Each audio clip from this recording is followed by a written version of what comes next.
तो भारत की defence manufacturing organisation ने एक ऐसे प्रोडक्शन पर काम करना शुरू कर दिया है जिससे डिफेंस इक्विपमेंट के मामले में भारत की पकड़ पहले से दोगुनी हो चुकी है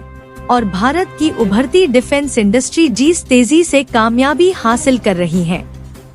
उससे दुनिया के कई देश अब भारत के डिफेंस इक्विपमेंट खरीदने के लिए अपने हाथ को भारत की ओर बढ़ा रहे हैं। क्योंकि जहां पिछले कुछ दिनों पहले गुयाना ने भारत से डोर्नियर एयरक्राफ्ट खरीदने की डील को फाइनल किया है। यही नहीं, इसके अलावा अब जो भारत करने जा रहा है उसे सुनकर आपके भी होश उड़ जाएंगे। दरअसल हाल ही में एक खबर निकल कर आई कि जो पाकिस्तान के पास एडवांस J-17 थंडर एयरक्राफ्ट है, उसके इंजन भारत खुद डेवलप करने जा रहा है। और आपको बता दे कि जो पाकिस्तान के पास एयरक्राफ्ट है, ये कोई छोटा मोटा एयरक्राफ्ट नहीं है, बल्कि ये एक लाइट वेट सिंगल इंजन वाला मल्टी रोल कॉम्बैट एयरक्राफ्ट है। पूरी अपडेट क्या है इस वीडियो में समझते हैं, लेकिन आगे बढ़ने से पहले भारत की डिफेंस मैन्युफैक्चरिंग इंडस्ट्री को डिफेंस इक्विपमेंट के मामले में कामयाबी मिल रही है, उसके लिए वीडियो को एक लाइक करके चैनल को सब्सक्राइब जरूर कर लीजिए, क्योंकि आपके लिए 1 सेकंड का काम है, लेकिन इससे हमारी काफी बड़ी मदद होती है। देखिए, इस बात में दो राय नहीं है कि भारत की डिफेंस इंडस्ट्री ने अभी ग्लोबल मार्केट में उभरना शुरू ही किया है, लेकिन इसके बावजूद भी भारत की डिफेंस मैन्युफैक्चरिंग कंपनियों द्वारा डेवलप्ड किया जा रहा है। डिफेंस इक्विपमेंट की क्वालिटी को देख दुनिया के कई देश रूस,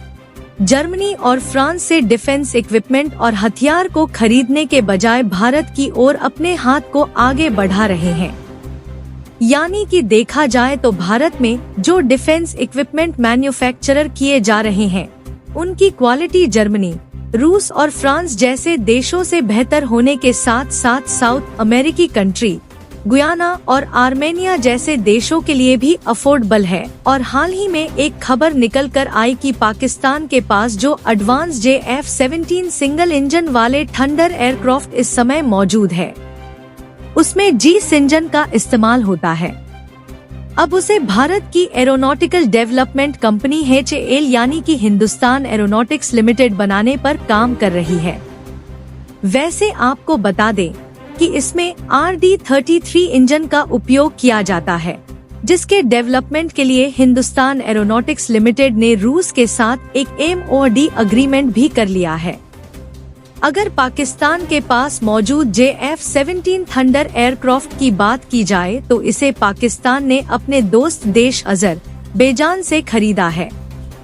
लेकिन जो इसमें एडवांस पावर वाले इंजन का उपयोग किया गया है, उसे भारत की डिफेंस मैन्युफैक्चरिंग कंपनियां डेवलप करने पर वर्क कर रही हैं, जो कि भारत की बढ़ती डिफेंस इंडस्ट्री के लिए मील का पत्थर साबित होने वाली है।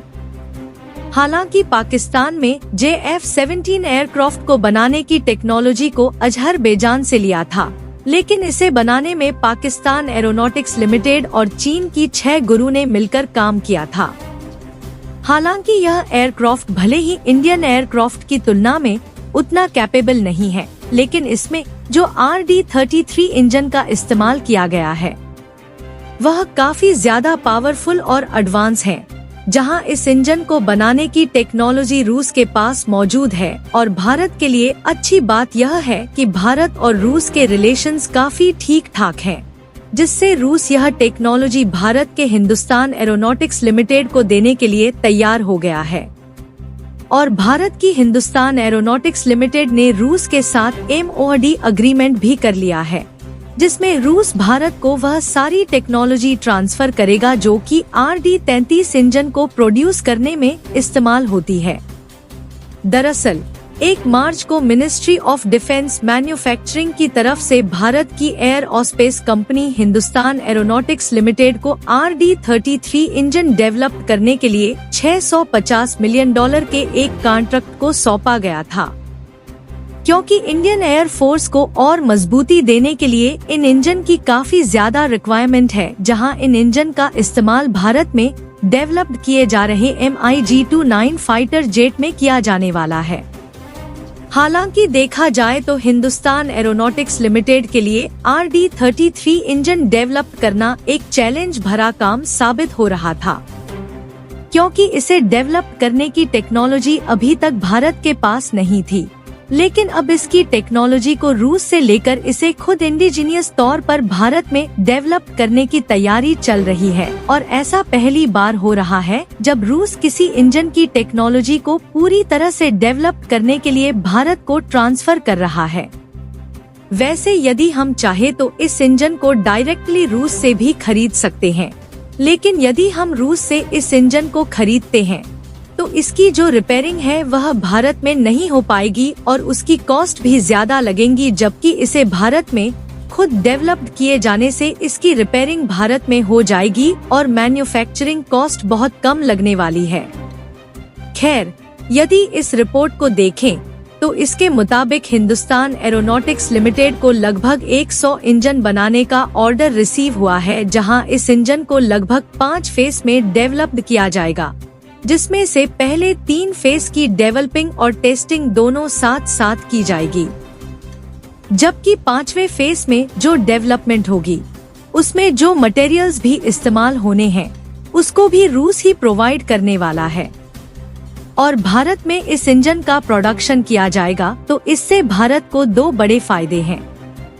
अगर पहले की बात करें तो इस इंजन का इस्तेमाल भारत अपनी डिफेंस सिक्योरिटी को और भी ज्यादा बढ़ा सकेगा, क्योंकि इस समय देखा जाए तो वैसे भी भारत के लिए खतरा बनता जा रहा है और ऐसे में भारत के पास एडवांस फाइटर जेट और वेपन्स होना काफी ज्यादा जरूरी है। और दूसरे फायदे की बात करें तो इसका सबसे बड़ा फायदा यह है कि भारत की इकोनॉमिकल ग्रोथ में दिखने वाला है, क्योंकि आर्मेनिया, साउथ अमेरिका के गुयाना और कुछ यूरोपीय कंट्रीज भी भारत से हथियारों की सप्लाई चाहती है। तो ऐसे में भारत को अपनी डिफेंस प्रोडक्शन की कैपेसिटी बढ़ाना काफी ज्यादा जरूरी हो गया है। देखा जाए तो हाल ही में गुयाना की तरफ से एयरक्राफ्ट अक्वायर करने के लिए $23 मिलियन का ऑर्डर भी भारत को रिसीव हो चुका है। तो ऐसे में हम एयरक्राफ्ट के लिए खुद से भारत में कम कास्ट में RD-33 जैसे इंजन का प्रोडक्शन करके उसे एयरक्राफ्ट में यूज करके दूसरे देशों को एक्सपोर्ट करेंगे। यहाँ तक कि भारत में जो इस समय अर्जुन टैंक्स डेवलप्ड किए जा रहे हैं उसकी डिमांड ऑलरेडी अफ्रीकी देशों में चल रही है, क्योंकि भारत जो अर्जुन टैंक्स बना रहा है वह पूरी तरह से AI पर बेस्ड है, जिससे यह ऑटोमेटिकली किसी भी टारगेट पर फायर कर सकता है और इसी के कारण किसी भी देश के टैंक्स भारत में डेवलप्ड किया जा रहा है अर्जुन टैंक्स से पीछे हट जाते हैं। यानी कि भारत जिस तरह से डिफेंस के मामले में अपनी पहचान बना रहा है उससे आने वाले समय में ज्यादा से ज्यादा देश डिफेंस के मामले में भारत पर अपनी डिपेंडेंसी को बरकरार करने वाले हैं। बाकी आप लोगों को क्या लगता है कि जिस तरह से भारत डिफेंस इंडस्ट्री में कामयाबी हासिल कर रहा है उससे आने वाले समय में Bharat number 1 defence exporter country बन पाएगा या नहीं? भारत के डिफेंस इक्विपमेंट की डिमांड दूसरे देशों में भी बढ़ रही है। उसके लिए वीडियो को एक लाइक करके अपने मित्रों तक शेयर जरूर करें ताकि उन्हें भी जानकारी मिल सके। इसी तरह और भी नॉलेजेबल वीडियो देखने के लिए चैनल को सब्सक्राइब करके बेल आइकॉन को ऑल पर जरूर सेलेक्ट करें। अभी के लिए जय हिंद।